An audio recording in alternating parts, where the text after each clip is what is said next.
Welcome to episode 116 of the G2 on 5G. It's the latest inside scoop on everything 5G. We cover 6 topics in about 20 minutes, and it's brought to you by More Insights and Strategy. I'm Will Townsend, and joining me again this week is fellow analyst Anshel Sag. Let's get started because it's been a week full of lots of news. And my first topic is around AT&T. And so our friend Mike Dano at Light Reading published an article this week. He attended an event that Chris Sambar presented at. Chris runs all of network infrastructure for AT&T. And Chris was talking about the $1.6 billion electricity bill that occurs annually to run its mobile network.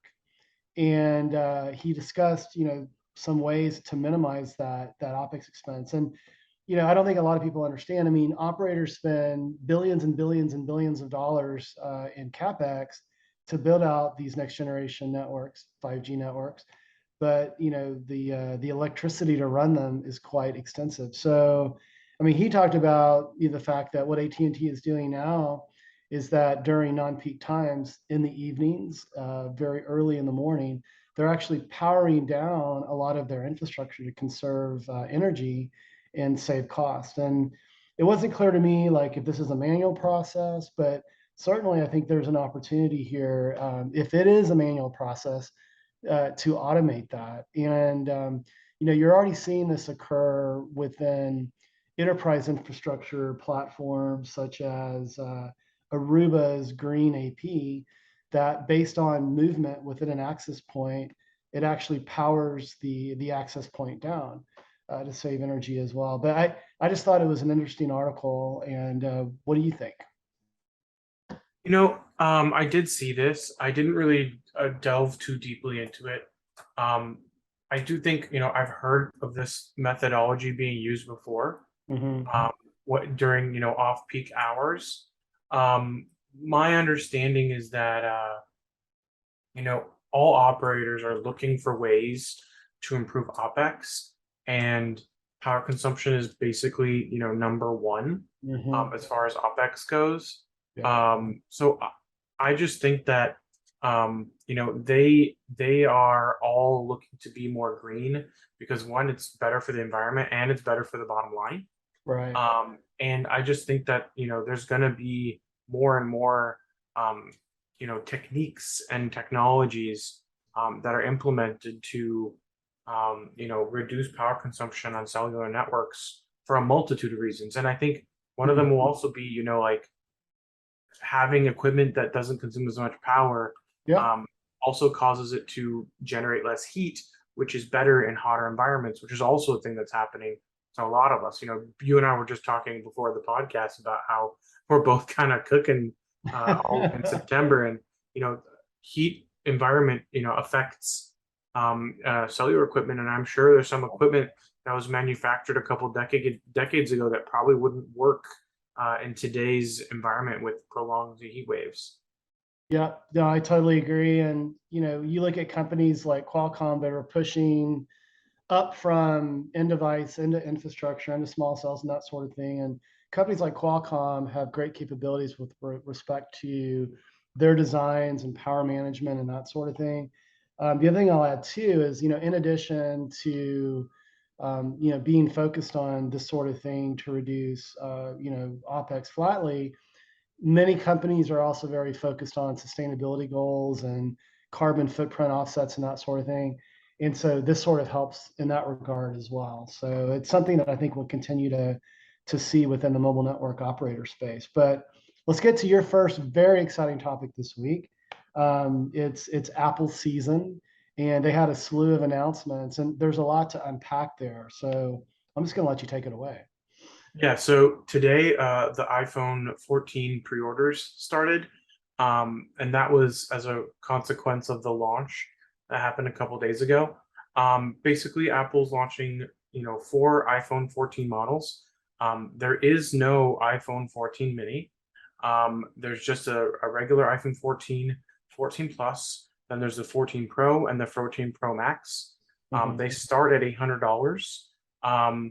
But the real big deal with these new phones is from a 5G perspective, new 5G bands. They're adding new band 70 and 26, which are for Dish. And then there's also band 53, which is what's enabling the new satellite SOS connectivity, which, if you didn't catch it, during the iPhone 14 launch, there was a rumor that Apple would be launching satellite connectivity with its phones. And I think this has actually been a rumor that's been going around for a couple of years now. Yeah. And this is actually it coming out and being realized. It's mostly a public safety thing, so it's not really something you can use regularly. Yeah. But it is a service that you get for free for 2 years from Apple, and it leverages the Global Star Band 53, which is why this phone is adding the Band 53. And then it also has Band 14, which is AT&T's AT&T's FirstNet. So this phone is actually adding 4 new bands, which is a big deal because that usually doesn't happen all at once. Right. And then because it's has satellite connectivity to Globalstar, it's pretty much guaranteed it's going to have, at a minimum, a Qualcomm Snapdragon X65 5G modem in it. If not an X70, we'll see. Because in order to do satellite connectivity, you would need some kind of interoperability between the modem and the satellites. And last year, Qualcomm pre-qualified with Globalstar, which is why Pat and I have been talking about. We're expecting that Globalstar would be AT&T, or would be their partner for the iPhone 14, which they are. And then there's a slew of low light camera improvements. Actually, the one big thing to consider is that the iPhone 14 does not have the latest processor. So only the 14 Pro and Pro Max have the A16, while the 14 and 14 Plus have the A15 from last year. That said, performance-wise, I think they'll actually be almost identical. It will be single-digit difference. So most people won't even really notice a difference. It really looks like Apple is focusing on power consumption. And then this is the 14 Pro is also the first time Apple has a always-on display, which is something us Android users are very familiar with and have been using for years.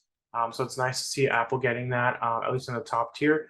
And then in terms of display, the new 14 Pro and Pro Max have a new dynamic island, which is Not to basically be confused with Fantasy Island, right? I've seen a lot of tweets about the plane. I just dated myself. You probably don't know that show, man. So the joke is, I've heard of it. I've seen some episodes, but the joke is, or at least my thought is, they still have the notch on the 14 and 14 Plus, but they moved the notch down into the screen and turned it into a dynamic island. And the reason why it's called a dynamic island is because they've now turned a weakness into a user interface. It's but cool. We'll see how good it is. I pre-ordered mine this morning, so we'll see. I got a 14 Pro Max, so I'll be able to take advantage of the new camera capabilities and see how good the low light performance is. They're claiming double low light performance, which means better low light exposures and shorter low light exposures. And then the other big thing in terms of connectivity was they, in the US market, have gotten rid of the SIM card slot. So you have to use eSIM in the US, which is a complicated problem because, all 3 carriers in the US already support eSIM. Mostly support it. I think the experience is fairly good, but it's not perfect. I think Apple's trying to push these carriers to do better. And also, I think they're warning other carriers around the world that they're probably going to do this next generation with them as well across the world. That said, I think Apple is also being careful to consider that if they did this globally today, they would have had lost a lot of customers because a lot of people around the world travel with multi SIMs, and a lot of countries still don't support eSIM, which might be the reason why they're doing this and why they're pushing this eSIM only approach. But another thing to consider is a lot of people travel to the US to buy iPhones and then travel back and use them at home. And a lot of those users are doing it because taxes are really high at home, or prices are high, or the combination of, and iPhone costs more than double where they live. And that's why I think that it's going to really hurt those people who would normally come to the US and try and buy a US iPhone that's got no SIM slot. Yeah. I've had an eSIM experience. So I've got an older generation iPhone. I've got an eSIM activated in a physical SIM. And the process to go through that, and I won't name the carrier, was arduous to say the least. And so there is going to be a learning curve here. And traditionally the carriers have frowned upon eSIM because they lose somewhat, a level of control in sort of monetizing, that pop. So, but yeah, but Apple's going to force it. In fact, I spent time with Jen Robinson just yesterday, who runs all of AT&T consumer wireless and broadband, and they're kind of viewing this as an opportunity. It can provide some degrees of flexibility, even for international travelers, so folks in the U.S. that are traveling abroad. So it'll be interesting to see how that all winds out. The other comment I'll make on the satellite connectivity, as I dug into it more, the service initially is only going to connect someone with a first responder, and it's pretty slick. So Apple has laid out all of the necessary infrastructure to do that, and the interface looks pretty cool. Like I read I think it was a TechCrunch article. They had some images, and so they've sort of pre-populated the different responses that someone would use. Initially, when the news broke, I was thinking, okay, is this going to disrupt Garmin, what they're doing with their inReach system? But it's not, because with inReach, you can subscribe. You typically pay about $30 a month when you activate it, and you have texting. You have two-way texting, and it's not just with an emergency response provider. It can be with a loved one or whatever, if you're camping or whatever, which is important for me because I have property in Colorado. But I think it's a logical first step. And I also read online that there were a lot of complaints that the actual other than the Fantasy Island feature, there wasn't a lot of substance to the announcement. I mean, I'm still waiting to upgrade my iPhone once Apple decides to do a foldable. But Well, the one thing I would add is with eSIM, there will be, I think, added competition for the mm, carriers because it will be easier to switch carriers with mhm, eSIM, especially with like T-Mobile and right, Verizon both being like, here, just download an app and you're yeah, activating us. yeah, But what it does also do is it makes it harder to switch from iPhone because you now no longer have a physical SIM you can just pop into a new good phone. point. Yeah. So there's a lot of interesting angles going on, but those are the big takeaways. And honestly, I think as far as iPhones go, this might be the most significant iPhone in terms of connectivity improvements since the 12, because the Yeah, 12 obviously added 5G. But correct. I don't really see them doing anything crazy in terms of connectivity beyond this at this point. Yeah, no, you're absolutely right. I mean, from a connectivity perspective, the additional support of all of that new spectrum, the spectrum bands, is quite impressive. I think sometimes that the value of that gets lost with the average consumer. So that's probably why I'm seeing just a lot of like ho hums, about the Totally. yeah And I about think a lot of those are pretty valid too, right? It's a lot of incremental upgrades. Yeah, it is. It is. But I do like the Fantasy Island feature, so I will look forward to that, because like it got me staring at the notch on. I think I've got an iPhone 12 Pro Max or something like that. So I'll probably be up for an upgrade here, before too long. But let's move to my second topic this week, and I want to share a little bit about a recent experience I had at the Curiosity Lab at Peachtree Corners, and how 5G is playing a role there. So Peachtree Corners is northeast of Atlanta, and it's a small community. It's only been incorporated for about 10 years. But what they have done is they've deployed a pretty impressive IoT lab. And it dates back to actually Sprint's involvement before the T-Mobile merger. One of the reasons why it's called Curiosity is that Sprint's initial IoT program was branded Curiosity as well. Right. But T-Mobile is basically powering a complete layer cake spectrum footprint to allow the lab to do a number of different things. One, they have actually a road track that's laid out around the perimeter of the lab, and they're doing a lot of work with respect to autonomy. They have a company that's there called Beep, Beep. Beep runs an autonomous shuttle platform. They're in production in several locations around the country, including Peachtree Corners.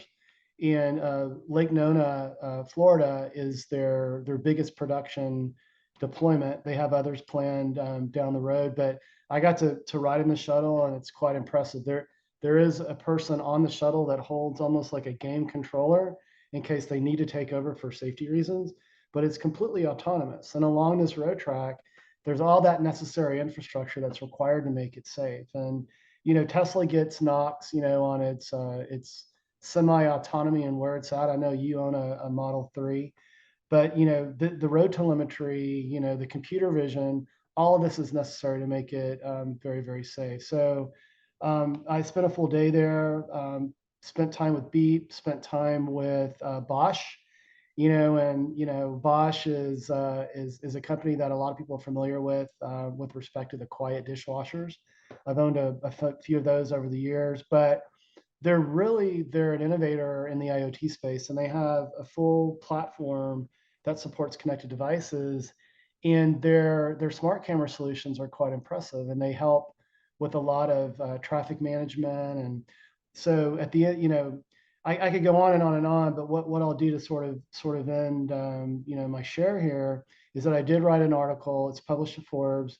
If you go hit my Twitter feed at Willtown Tech, you can read more about it. It's about an 8-minute read, but I think it's worth it.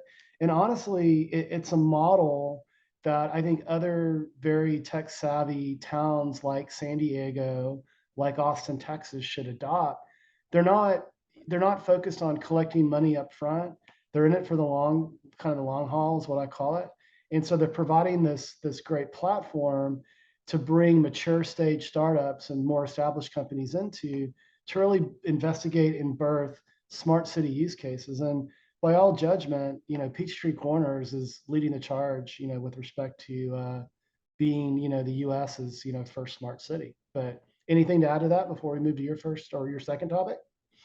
I have never heard of Peachtree Corners, Okay. so that's already a plus for them that they're getting some visibility with this. Mm-hmm. Um, but it looks like it's an Atlanta suburb, Yep. um, and yeah, I think there's lots of opportunity for cities to work with accelerators to bring new and innovative industries. I think being in San Diego, we're very lucky to have so many tech companies and so many Yeah. startups and such a healthy ecosystem. Yeah. But there's never, it's never enough. And there's always better things you can do as a city or as a company to create these kinds of labs to foster growth. And I think that this seems like a really good public-private partnership. Yeah, no, it's a great model. But let's move to your second topic. You want to talk about Lockheed Martin and AT&T and what they're doing to test private 5G for helicopter applications. Yeah, so they're using a private 5G network to connect to Black Hawk helicopters, which are made by Sikorsky, which is part of the Lockheed group. And basically, what they were doing with this 5G POC is that they were trying to download helicopter data from the helicopter to their systems. And previously, it took them 30 minutes to download all this data because it's a lot of data. Yeah. And now with the new 39 gigahertz 5G millimeter wave radio, they were able to transfer this data in 5 minutes. Wow. So, it saves time. It reduces the amount of time people are waiting to look at the data, right?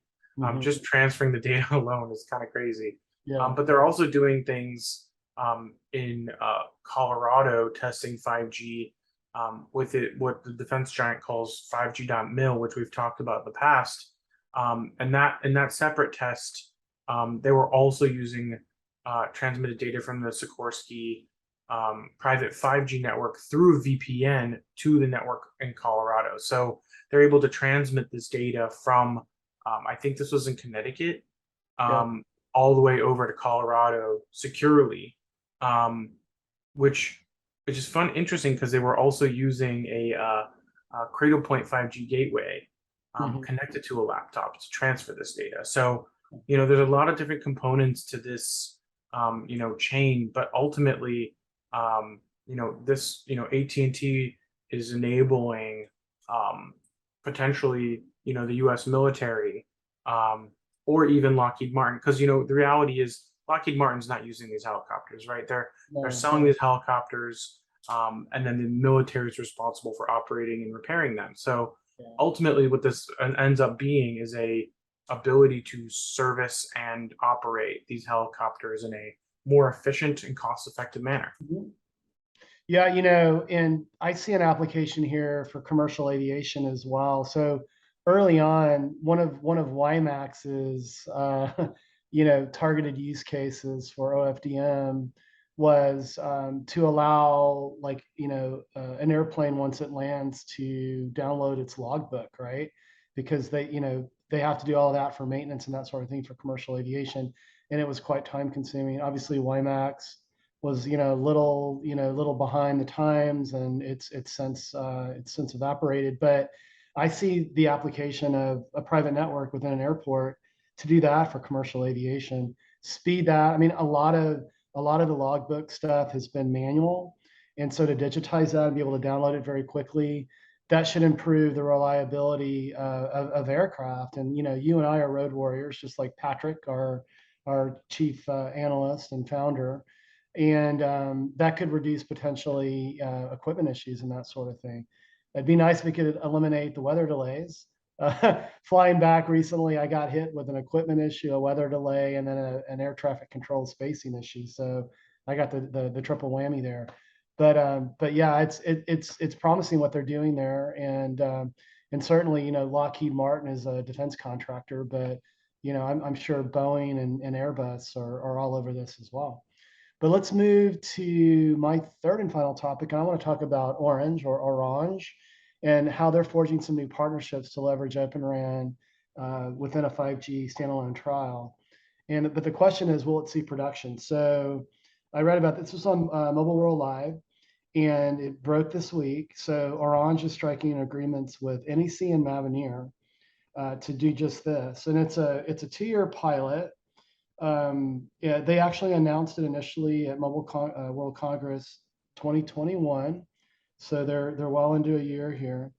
And I'm not surprised to see NEC is emerging as a big player in this space within primarily the Japanese market. And we've talked about Mavenir. They financially they kind of hit a wall here, but they're not going to go away anytime soon. So it appears to me that Orange has picked, two pretty solid partners to move forward. So, any thoughts? No, I think this is just another potential opportunity for Orange to, find opportunities for Open RAN to save them money. Yeah. We'll see. I think that I've seen so many of these Open RAN partnerships that at this point, I'm waiting more for deployments than I am for Right. partnerships.